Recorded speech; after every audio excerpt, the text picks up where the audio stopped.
एक गांव में धनीराम नाम का एक जमींदार रहा करता था, जो बेहद क्रूर स्वभाव का था। धनीराम अपनी हवेली के नौकर दिनेश को दिन रात दौड़ाता रहता था। आज धनीराम से मिलने शहर से एक बैंक मैनेजर आने वाला था। धनीराम सुबह से ही उसके आव भगत का इंतजाम दिनेश से करवा रहा था। दिनेश बाजार से लौट रहा था कि तभी गांव का बल्ली दिनेश से बोला, अरे भैया, सुबह सुबह इतनी जल्दीबाजी में कहाँ जा रहे हो? अरे आज बड़े मालिक के यहाँ पर बैंक मैनेजर आने वाले हैं। बड़े मालिक ने उनकी आव भगत के लिए सारा सामान बाजार से मंगाया है। अरे यार, मुझे तुम पर ना कभी कभी बहुत तरस आता है यार। तुम्हारा मालिक धनीराम एक नंबर का जल्लाद है। तुम दिल के कितने अच्छे हो यार भाई, और वो तुम पर कितना अत्याचार करता है। तुम यहाँ से भाग क्यों नहीं जाते? कभी कभी मेरे भी दिल में विचार आता है बल्ली चाचा, लेकिन फिर सोचता हूँ कि भाग कर जाऊंगा भी तो कहाँ। और कभी कभी तो मेरे मन में आत्महत्या करने तक का विचार आता है। तो ऐसा भूल कर भी मत सोचना, आत्महत्या किसी भी मसले का हल नहीं है। सब कुछ सही हो जाएगा, ठीक है? अच्छा तुम जल्दी जाओ, वरना धनीराम फिर से तुम्हें बुरी तरह से पीटने लगेगा। दिनेश तुरंत घर पहुंचा। धनीराम क्रोधित होकर दिनेश से बोला, आज शहर से मुझसे मिलने बैंक की सबसे बड़ी ब्रांच का मैनेजर आने वाला है। उसके स्वागत में किसी भी प्रकार की कोई कमी नहीं छोड़ना। मैंने आपके बताए हुए सारे इंतजाम करवा दिए हैं बड़े मालिक। आपके कहे अनुसार आपका मनपसंद सारा भोजन भी तैयार करवा दिया है। सुनो, 1 घंटे बाद वो यहाँ पर आ जाएगा। तब तक तुम यहाँ से कहीं नहीं जाना, समझे? तुम्हें याद है ना कि तुम्हें क्या करना है? जी मालिक, मुझे अच्छे से याद है। हर बार की तरह मुझे एक कागज पर अंगूठा लगाना है। लेकिन मालिक, मेरी एक बात ये समझ में नहीं आती कि आखिर आप मुझसे ही अंगूठा क्यों लगवाते हो? ये समझना तुम्हारा काम नहीं है, समझे? तुम्हारा काम है सिर्फ मेरे आदेश का पालन करना।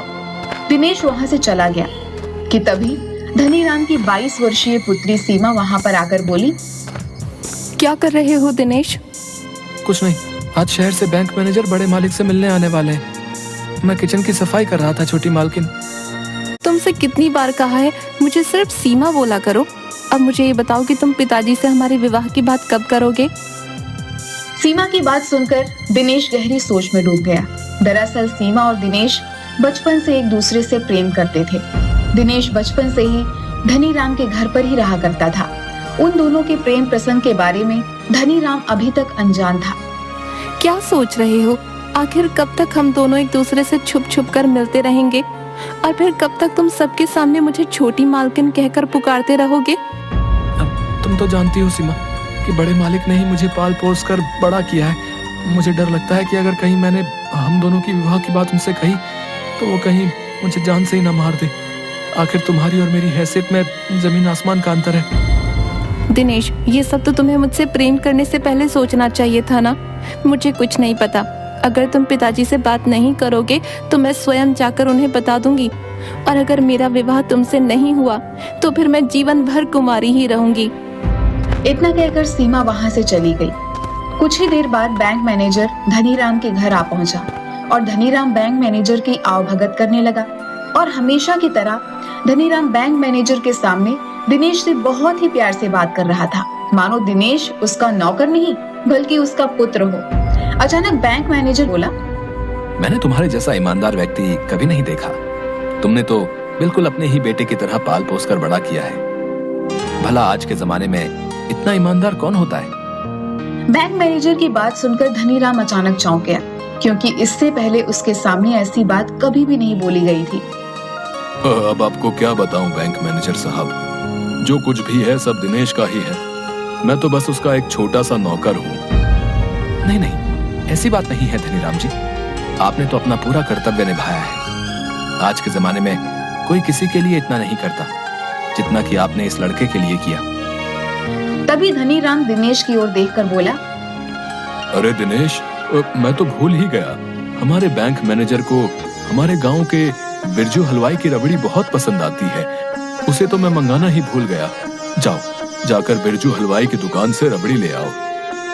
अरे नहीं नहीं धनीराम जी, इसकी क्या जरूरत है? वैसे भी मैंने मीठा खाना कम कर दिया है। बैंक मैनेजर साहब, आप अच्छी तरह से जानते हैं कि मैं आपको बिना मुंह मीठा कराए नहीं जाने देता। तुम जाओ, जाओ जाकर रबड़ी ले आओ। दिनेश चुपचाप रबड़ी लेने चला गया। दिनेश रबड़ी लेकर लौटा ही था कि उसे बैंक मैनेजर की आवाज सुनाई दी। दिनेश चुपचाप बाहर बैंक मैनेजर और धनी की बातें सुनने लगा।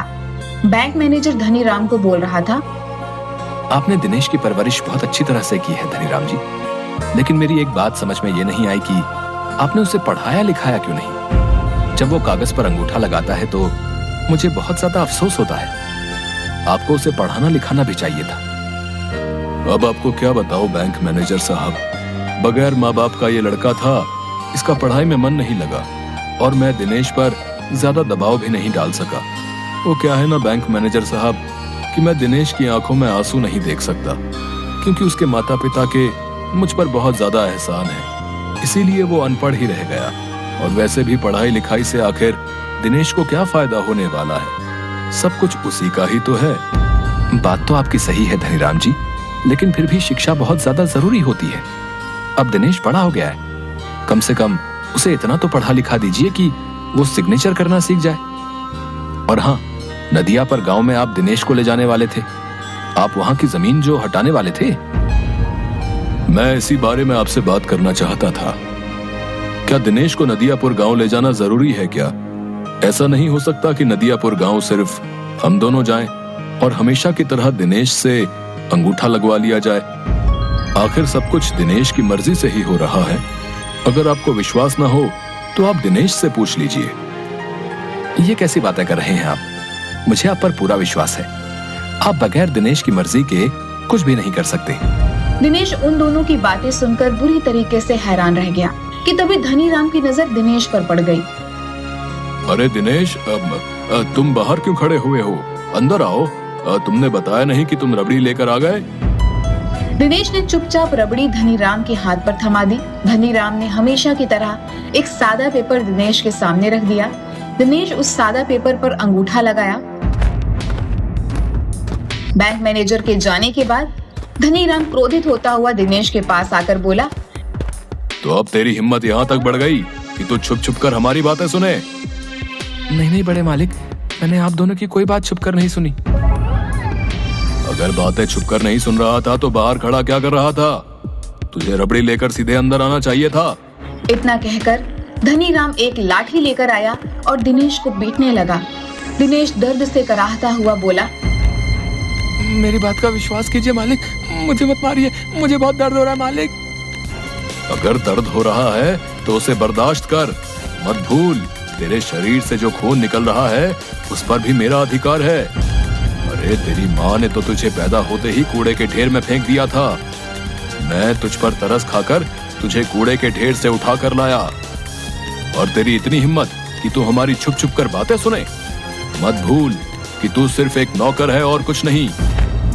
इतना कहकर धनीराम पैर पटकता हुआ वहां से चला गया। दिनेश आंखों में आंसू लिए बेहोश हो गया था। उस दिन धनीराम ने उसे भोजन भी नहीं दिया।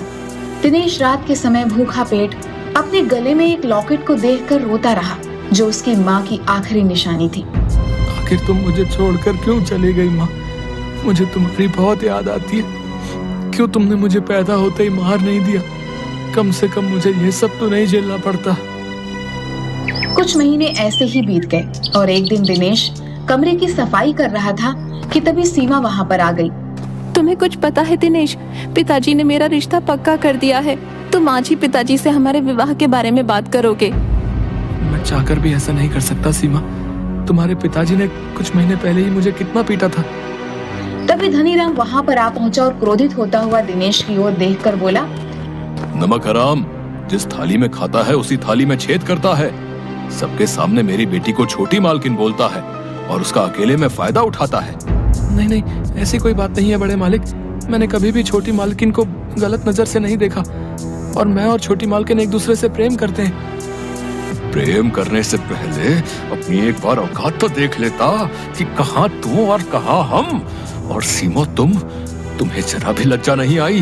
तुमने भी ये नहीं सोचा कि तुम कितने अमीर बाप की संतान हो? बस कीजिए पिताजी, इससे आगे एक शब्द भी मत बोलिएगा। मैं सब जानती हूँ। अगर मैंने दिनेश को सब बता दिया तो आपकी औकात 2 कौड़ी की भी नहीं रहेगी। सीमा की बात सुनकर धनीराम बुरी तरीके से क्रोधित हो उठा और उसने एक थप्पड़ सीमा के गाल पर जड़ दिया और बुरी तरीके से दिनेश को पीटने लगा। दिनेश मार खा खाकर बेहोश हो गया। होश आने पर उसने सीमा को हवेली से लापता पाया। कहीं ऐसा तो नहीं कि मालिक ने सीमा को जान से मार दिया हो? अगर सीमा भी मुझे छोड़कर चली गई तो मैं इस संसार में अकेला ही रह जाऊंगा। तभी धनीराम क्रोधित होता हुआ वहां कुछ पुलिस वालों के साथ आ धमका। इसे गिरफ्तार कर लीजिए इंस्पेक्टर साहब, इसने मेरी बेटी का अपहरण किया है। ये तो इसकी शक्ल से ही मालूम पड़ रहा है। इस नमक हराम को मैंने पाल पोस कर बड़ा किया और देखिए इसने मेरे ही घर पर डाका डाल दिया। हवालात में जब मैं इसकी टांगे तोड़ूंगा ना तो ये सब बता देगा कि तुम्हारी बेटी को कहां पर छुपा के रखा है। ये क्या कह रहे हैं आप? मैं तो आपसे स्वयं पूछने वाला था कि सीमा कहाँ है। धनीराम ने जोरदार चाटा दिनेश के गाल पर मार दिया। सीमा नहीं, छोटी मालकिन बोल। नमक हराम, तेरी इतनी हिम्मत कि अब तू मेरी बेटी को नाम से पुकारेगा। इंस्पेक्टर दिनेश को गिरफ्तार करने ही वाला था कि तभी वही बैंक मैनेजर वहां पर आ गया। अरे आप इस बार आने से पहले फोन नहीं किया? मैं यहाँ से गुजर रहा था तो सोचा कि तुमसे मिलता चलो, लेकिन तुम्हारे घर में ये पुलिस कैसी? सब ठीक तो है? अब वो सब मैं आपको बाद में समझा दूंगा, आप चलिए मेरे साथ। इस 2 कौड़ी के नमक हराम नौकर दिनेश ने धनीराम साहब की बेटी को अगवा कर लिया है। ये क्या बोल रहे हैं आप? जी मैं बिल्कुल सही कह रहा हूँ। अरे दिनेश कब से नौकर हो गया इंस्पेक्टर साहब? दिनेश तो मालिक है, नौकर तो ये उल्टा धनीराम है। मैनेजर की बात सुनकर इंस्पेक्टर और दिनेश बुरी तरीके से हैरत में पड़ गए कि तभी सीमा 2 लोगों के साथ वहां पर अचानक आ गई। सीमा और उन 2 लोगों को देखकर धनीराम बुरी तरीके से घबरा गया। मुझे लगा था सीमा कि तुम्हारे पिता ने तुम्हें मार दिया है, और ये तुम्हारे साथ कौन है? मेरे पिता ने मुझे एक कमरे में कैद करके रखा हुआ था। वहाँ से मैं चुपके से भाग गई और सीधी नदियानपुर गांव पहुंची। वहाँ पहुंचकर मेरी इन दोनों ने मदद की। जानते हो ये कौन है? ये तुम्हारे माता पिता हैं। इनके गले में भी वही लॉकेट लटक रहा है जो तुम्हारे गले में है। जब मैंने इन्हें पिताजी और तुम्हारे बारे में इन दोनों को बताया तो ये दोनों बेचारे रोने लगे, इसीलिए मैं इन दोनों को अपने साथ ले आई। ये सब क्या हो रहा है? मेरी कुछ भी समझ में नहीं आ रहा है। जिस धनीराम को तुम मालिक समझ रहे हो वो धनीराम हमारा नौकर था, एक बेईमान नौकर। तुम हमारे बेटे हो। तुम्हारे पिताजी ने धनीराम के लिए क्या नहीं किया, और बदले में उस बेईमान नौकर ने हमसे हमारी सारी खुशियां छीन ली। जब ये हरामखोर धनीराम 15 वर्ष का था तब मैं इसे सड़क से उठाकर अपने घर लाया था। मैंने इसे पाल पोस कर बड़ा किया था, लेकिन समय के साथ साथ मैं और मेरी पत्नी समझ गए कि इसकी नजर हमारी सारी संपत्ति पर है। एक व्यक्ति द्वारा मुझे पता लगा कि धनीराम संपत्ति के लालच में मेरी और मेरी पत्नी की हत्या करना चाहता है। उस समय तुम सिर्फ 2 वर्ष के थे। मैंने अपनी सारी संपत्ति और सारा बैंक बैलेंस तुम्हारे नाम कर दिया। जब ये बात धनीराम को पता लगी तो वो क्रोधित होकर तुम्हें हमसे छीन कर ले गया। अगर ऐसी बात थी तो फिर आपने पुलिस में कंप्लेंट क्यों नहीं की? उस समय पुलिस भी उससे मिली हुई थी बेटा, और धनीराम ने हमें धमकी दी थी कि अगर हमने किसी भी तरह की जानकारी पुलिस को दी तो वो तुम्हें जान से मार देगा। हम सिर्फ तुम्हारी जान बचाने के लिए आज तक चुप रहे, लेकिन अब नहीं। मुझे विश्वास था कि एक ना एक दिन तुम जरूर मिलोगे। दिनेश, ये दोनों बूढ़े पति पत्नी सही कह रहे हैं। मैं इनको पहचानता हूँ। ये दोनों तुम्हारे माता पिता ही हैं। धनीराम ने मुझे अब तक यही बताया कि ये दोनों काफी वर्षों पहले मर चुके हैं। मुझे अभी भी यकीन नहीं हो रहा कि धनीराम इतना बड़ा धोखेबाज हो सकता है। इंस्पेक्टर साहब, इस धोखेबाज को तुरंत गिरफ्तार कर लीजिए। धनीराम के हाथ पैर फूल गए। वह हाथ जोड़कर गिड़गिड़ाने लगा। मुझे माफ कर दो मालिक, मैंने दिनेश को अपने बेटे की ही तरह पाला है। झूठ मत बोल बेईमान नौकर। तूने मुझे हमेशा नौकर की तरह रखा है, जबकि तू मेरा नौकर था। तेरी वजह से मैं इतने वर्ष अपने माँ बाप से दूर रहा। तेरी असली जगह जेल में ही है। गिरफ्तार कर लीजिए इसको। पुलिस ने धनीराम को गिरफ्तार करके जेल में भिजवा दिया और दिनेश ने धनीराम की ही पुत्री सीमा के साथ विवाह कर लिया और वह सब सुखी परिवार की तरह साथ साथ रहने लगे।